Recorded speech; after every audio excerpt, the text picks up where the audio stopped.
కర్నూలు జిల్లా కోల్లవాపురంలో నాటు సారాయిని ఎక్సైజ్ అధికారులు పట్టుకున్నారు. అటవీ ప్రాంతంలో ఒక నాటు సారా తయారీ ప్రదేశాన్ని కనుక్కొని 800 లీటర్ల బెల్లం ఊటను అధికారులు దగ్ధం చేశారు. నవోదయం 2.0 కార్యక్రమంలో భాగంగా ఎవరూ సారాయి తయారు చేయడం, అమ్మడం చేయొద్దని గ్రామం మొత్తం తిరిగి చాటింపు వేశారు. ప్రజలకు నవోదయం కరపత్రాలు పంచి అవగాహన కల్పించారు. ఈ కార్యక్రమంలో గ్రామ సర్పంచ్, అంగన్వాడీ కార్యకర్తలు పాల్గొన్నారు.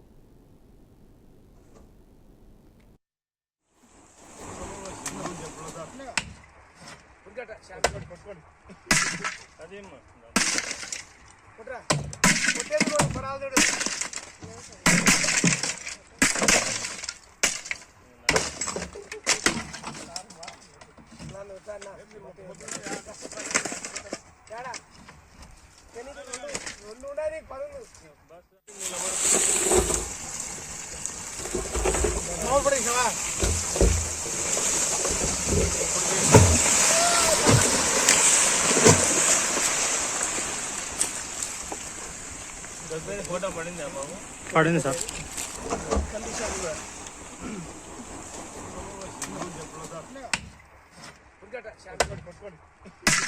अरे